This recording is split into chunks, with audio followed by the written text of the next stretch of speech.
de multiples actions de grâce pour cette opportunité que tu nous accordes de pouvoir célébrer cette nouvelle Pâque, la Pâque 2021.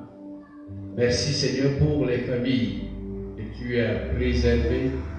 Merci Seigneur pour notre localité qui a été préservée. Merci pour la nation gabonaise qui a été préservée.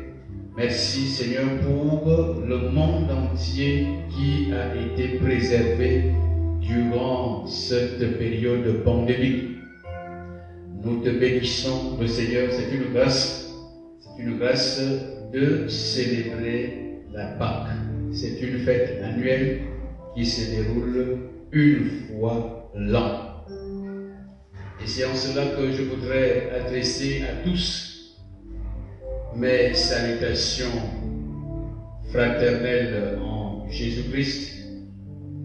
Nous sommes aux Assemblées de Dieu du Gabon, temple de Ouvénou, temple du discipolat.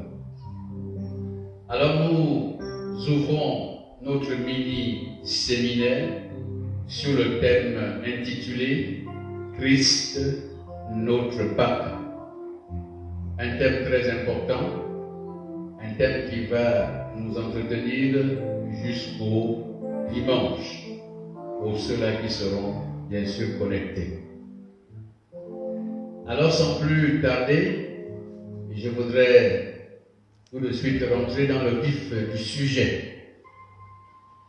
Chaque année, dans la période allant du 22 au 25 avril, il est célébré avec beaucoup de ferveur dans le monde entier une fête que nous appelons Pâques, la fête de Pâques.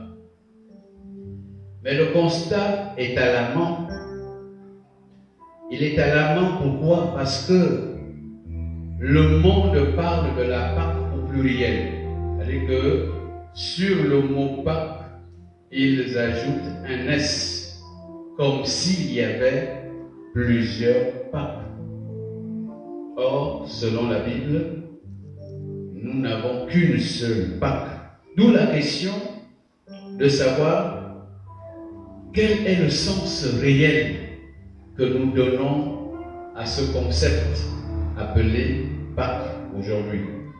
Si telle est notre préoccupation, alors nous allons nous poser la question de savoir quel rapport existe ce concept de Pâques et la personne de Jésus-Christ. Telle est la préoccupation qui sera la nôtre toute cette semaine jusqu'au dimanche. Et nous avons pour objectif principal de faire découvrir à l'ensemble du corps de Christ le vrai fondement biblique de la fête de Pâques. Alors, pour tenter de répondre à cette préoccupation, nous voulons déjà vous certifier, selon l'intitulé de notre mini-séminaire, que Christ est notre Pâques. Christ est notre Pâques. Et nous allons pour cela lire dans 1 Corinthiens, chapitre 5, à partir du verset 7. 1 Corinthiens, chapitre 5, à partir du verset 7. La Bible dit: faites disparaître le vieux levain, afin que vous soyez une pâte nouvelle, puisque vous êtes sans levain, car Christ, notre Pâque, a été immolé. Car Christ, notre Pâque, a été immolé. Le contexte de ce passage nous ramène à l'époque de l'apôtre Paul et dans une ville appelée Corinthe. une ville célèbre dans l'Antiquité, une ville cosmopolite, une ville intellectuellement arrogante, une ville matériellement opulente, une ville spirituellement corrompue. Et dans cette ville, Paul va implanter une église à l'aide de son équipe missionnaire. Et il va adresser une importante lettre à cette église de Corinthe. Et selon notre contexte, le contexte montrait une rétrogression spirituelle et morale qu'avait connue cette église. Et c'est pour cela que l'apôtre Paul invita les chrétiens de cette église à reconsidérer les vrais fondements de la foi, les vrais fondements de la Pâque. Et c'est pour cela qu'il va leur dire: Christ est notre Pâque. Christ est notre Pâque. Alors, en d'autres termes, si quelqu'un célèbre la Pâque en dehors de Christ, il est déjà hors de la trajectoire. Christ est notre Pâque. Cependant, la déclaration que Paul nous présente fait allusion à deux mots. Nous avons dans ce passage le mot Pâques, nous avons dans ce passage le mot fête. Donc nous comprenons que la Pâque est une fête. Mais une fête qui nous renvoie à l'événement de la sortie de l'Égypte. Parce que la Pâque a été instituée en Égypte. Nous pouvons regarder Exode chapitre 12. Exode chapitre 12, à partir du premier verset.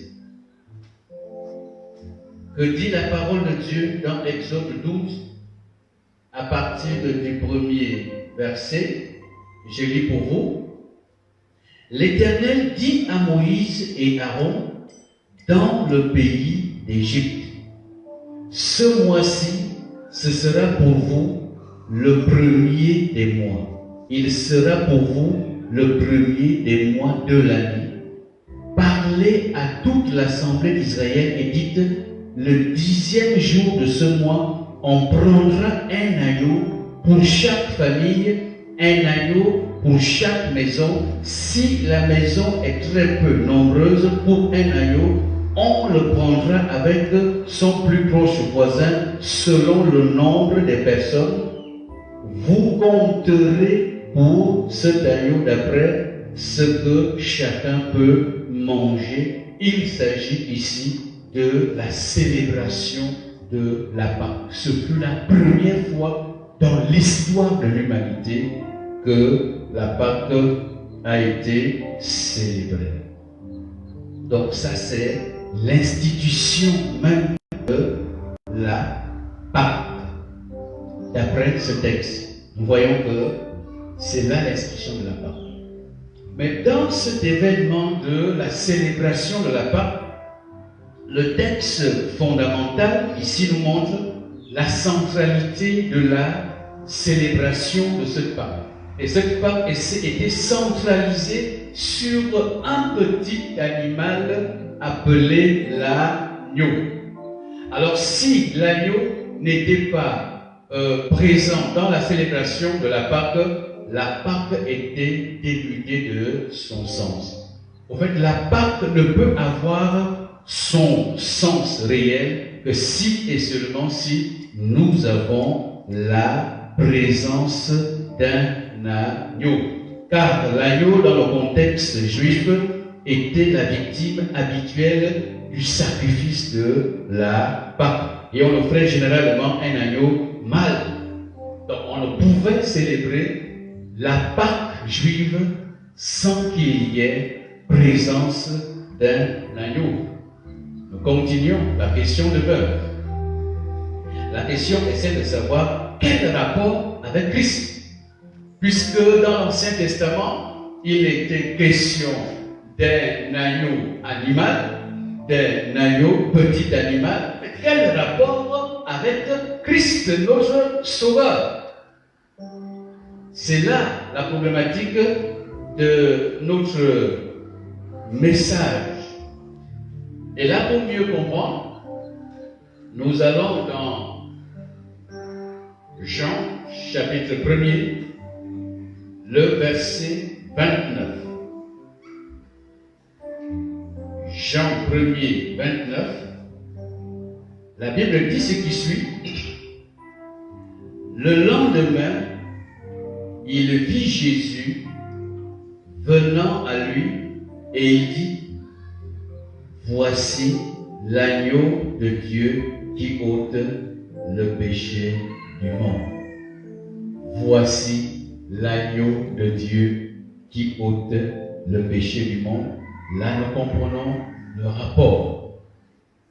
Donc, nous comprenons aujourd'hui, dans le contexte du Nouveau Testament, l'agneau animal dont les Juifs faisaient usage dans la célébration ancienne de la Pâque, au fait, n'est plus au fait cet agneau animal aujourd'hui, mais c'est Jésus-Christ de Nazareth qui est notre agneau. Et c'est là le rapport entre la Pâque et Christ. Paul dit aux Corinthiens: Christ est notre Pâque. Christ est notre Pâque. Et nous savons qu'après sa naissance virginale, ce Jésus va grandir en Israël. Il est dit qu'il grandissait en sagesse devant les hommes et devant Dieu. Il va atteindre un certain âge, il va avoir 30 ans. Et à 30 ans, il va se rendre au Jourdain afin de prendre le baptême. Il devait se faire baptiser par Jean le Baptiste. Alors dès que Jean vit Jésus, il fit une déclaration pleine de révélation. Jean dit: Jésus est l'agneau de Dieu, voici l'agneau de Dieu qui ôte le péché du monde.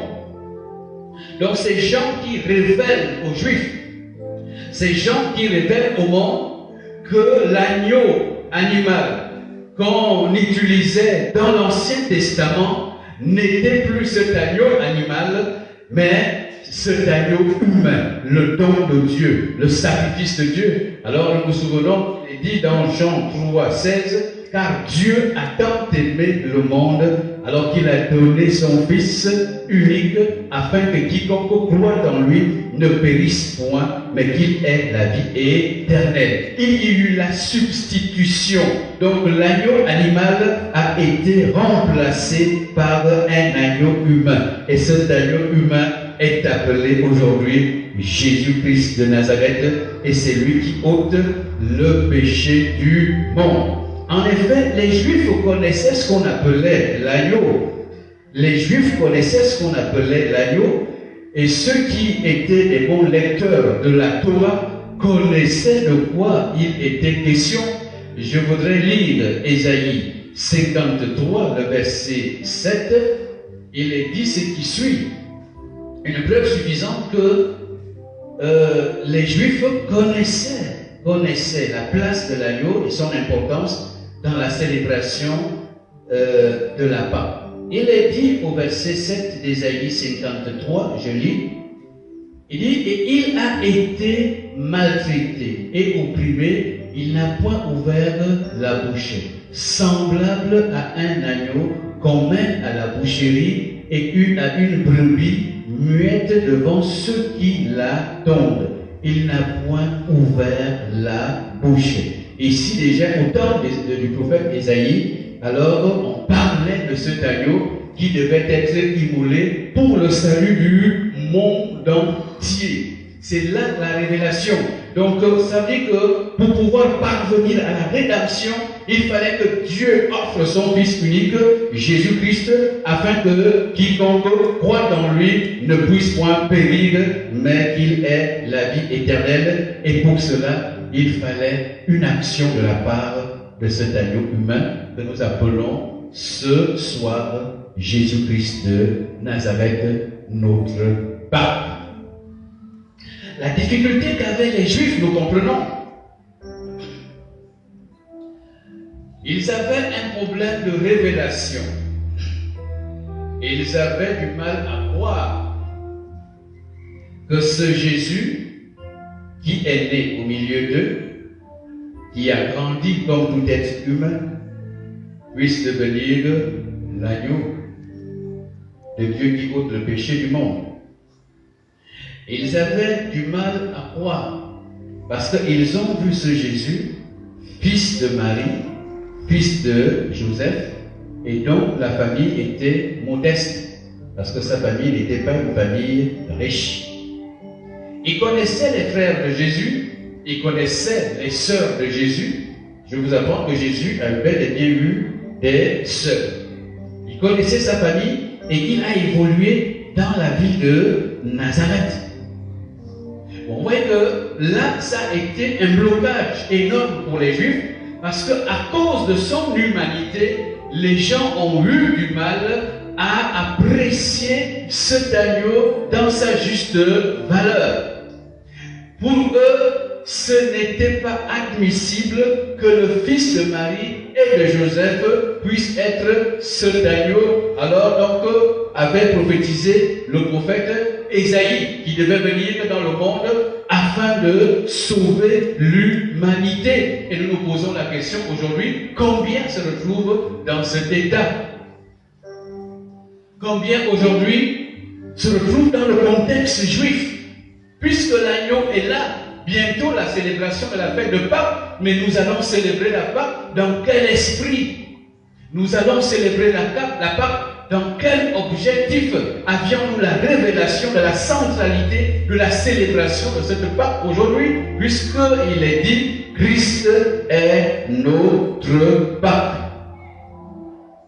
Les Juifs de cette époque avaient pourtant besoin d'un agneau, parce que, et je disais tantôt qu'on ne pouvait célébrer la fête de Pâques sans la présence d'un agneau. Il fallait nécessairement un agneau pour pouvoir célébrer la Pâques. Sans agneau, il n'y a pas de Pâques. Je ne sais avec quoi vous allez célébrer votre Pâques cette année-ci.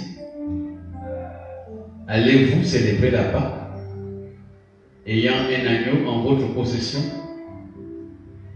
Allez-vous célébrer la Pâques ayant Christ dans votre cœur? Allez-vous célébrer la Pâques ayant Christ comme étant la centralité de votre adoration? Dans quel esprit allons-nous célébrer la Pâques? Es-tu en possession de l'agneau?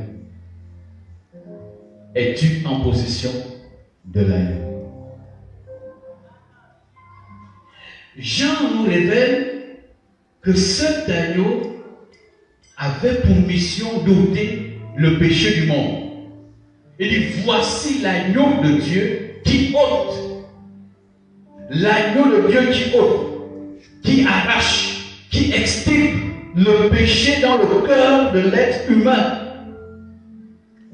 Donc nous comprenons que l'agneau avait pour vocation et a pour vocation de sortir l'homme du péché. Et il est dit, voici l'agneau qui ôte le péché du monde. Il n'est pas dit, voici l'agneau qui ôte les péchés du monde. Il est dit, voici l'agneau qui ôte le péché du monde. Au fait, le fait que Jean ait exprimé la phrase au singulier, au fait, indique le chaos que connut le monde. Parce qu'il n'est pas dit, voici l'agneau qui ôte les péchés du monde. Il est dit, voici l'agneau qui ôte le péché du monde. Or, la Bible nous dit quoi? Dans Romains 3, 23, il est dit quoi? Tous ont péché et sont privés de la gloire de Dieu. C'est la déchéance morale, la dépravation. L'homme est tombé bas à cause de la désobéissance.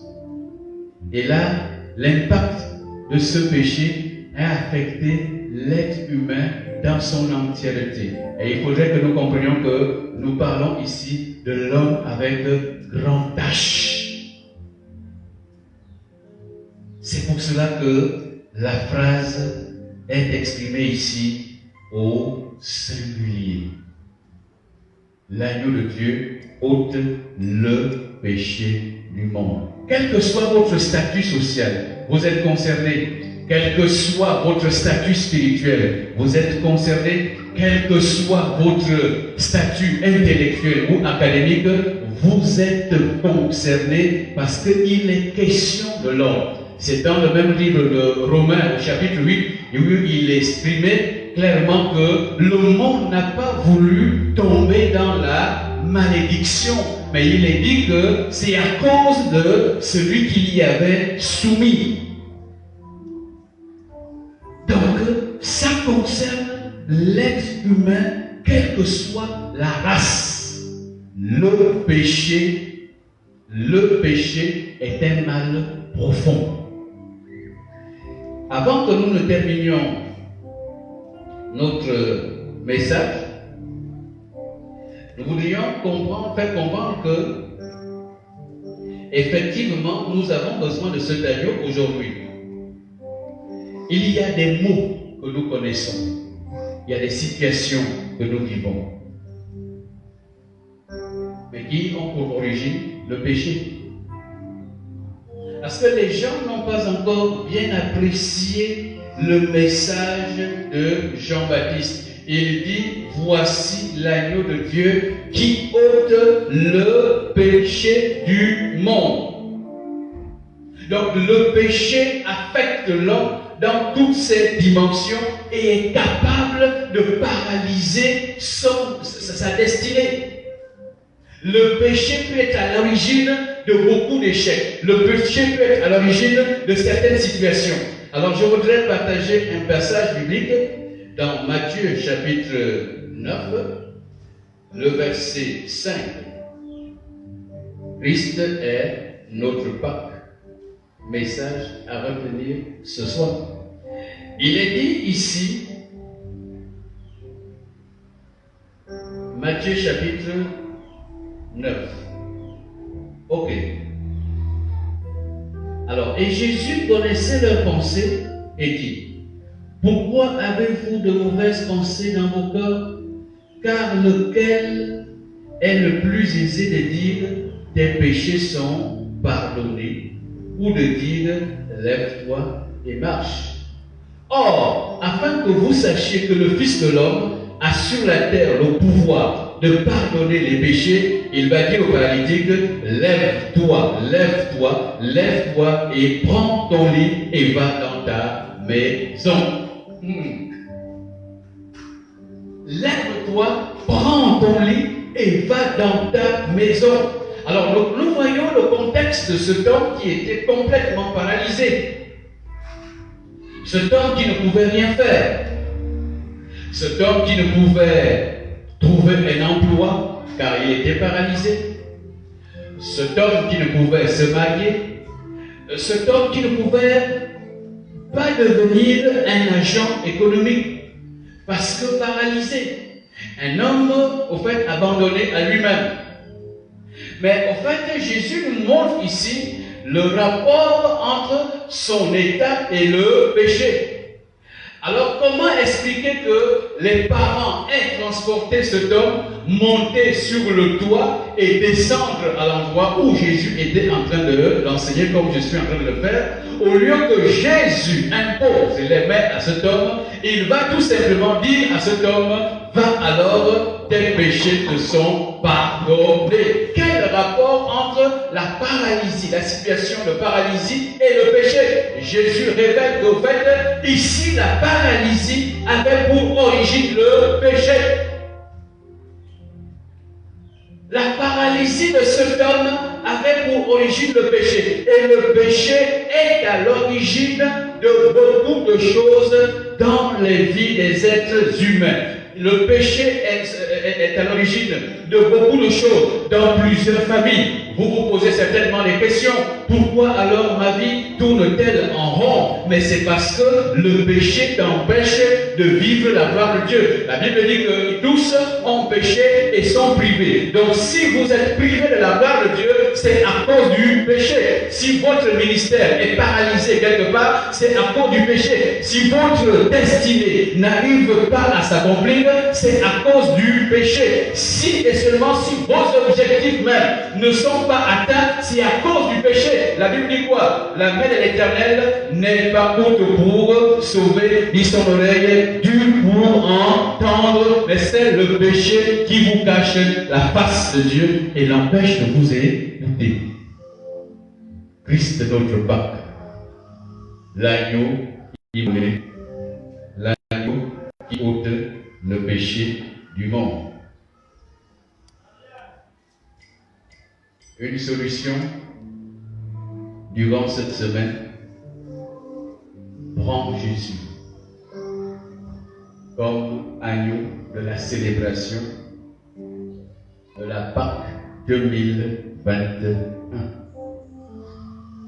Jésus est l'agneau de Dieu qui ôte le péché du monde.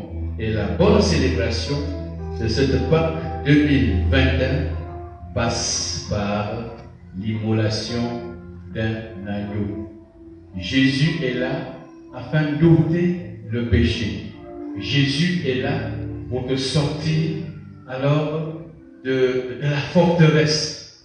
L'agneau de Dieu est là pour te sortir du péché. Car la Bible dit qu'il est réservé alors de mourir une seule fois, après quoi viendra le jugement de Dieu. Christ est notre Pâque. Christ est notre Pâque. Christ est notre Pâque. Tel est le message que j'avais à transmettre ce soir. Nous allons prier. Nous allons prier pour que Dieu puisse vous aider à célébrer cette Pâque, non pas avec des mains vides. Si vos mains n'ont pas d'agneau, c'est une célébration dénudée de son sens réel. Christ doit être le centre de la célébration de notre fête de Pâques. Seigneur, je ne suis pas encore en possession de l'agneau. Je ne suis pas encore en possession de l'agneau. Je veux célébrer la Pâque cette année-ci. Cette année 2021 est une année très compliquée, une année problématique avec le contexte pandémique que nous connaissons. Mais Seigneur, je voudrais célébrer la Pâque de cette année étant en possession de l'agneau. Alors si tu n'es pas en possession de l'agneau, tu prieras avec moi. Si tu n'es pas encore en possession de l'agneau, tu diras Seigneur, je dispose mon cœur à l'écoute de ta voix. Je voudrais recevoir cet agneau de Dieu. Je ne voudrais pas célébrer une Pâque vide sans agneau. La centralité de la célébration de la Pâque se focalise sur l'agneau de Dieu. Ce n'est plus l'agneau animal de l'Ancien Testament, mais c'est l'agneau humain qui s'est sacrifié à la croix du Calvaire pour notre rédemption. Élevons tous nos voix ensemble. Béni sois-tu, Seigneur. Seigneur, nous voulons, Père éternel des armées, te glorifier, te rendre de multiples actions de grâce. Toi qui nous instruis encore, Seigneur, oh Dieu, par rapport, Seigneur, oh Dieu, à la célébration de la Pâque, Seigneur. Et nous ne voudrions pas que nos frères, nos sœurs, Seigneur, oh Dieu, puissent célébrer cette Pâque, Seigneur, oh Dieu, sans être en possession, Seigneur, de l'agneau. Car l'agneau est la centralité de la célébration de la Pâque. Et ceux qui n'ont pas encore, Seigneur mon Dieu, retrouvé cet agneau, qui n'ont pas encore reçu cet agneau, qui ne sont pas encore rentrés en possession de cet agneau, nous prions, Seigneur, au nom de Jésus, que les cœurs soient disposés. Nous prions au nom de Jésus qu'ils reçoivent Christ dans leur cœur. Nous prions que les membres de nos familles qui n'ont pas encore et qui ne sont pas encore en possession de l'agneau, ô Dieu du ciel, qu'ils puissent recevoir cet agneau au nom de Jésus. Nous prions que ceux dont les vies sont bloqués à cause du péché, nous prions que l'agneau de Dieu vienne ôter le péché, vienne ôter la malédiction, vienne ôter l'impudicité, vienne ôter le vol,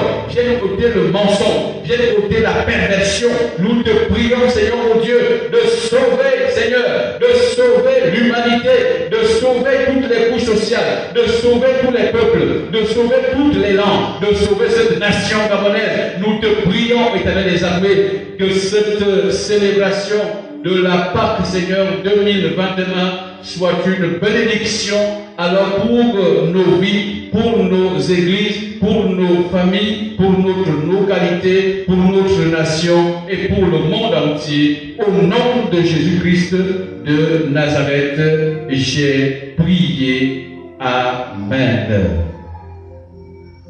Que Dieu vous bénisse. Nous allons nous retrouver demain à la même heure afin de poursuivre notre séminaire dont l'intitulé est Christ notre Père. Je vous remercie.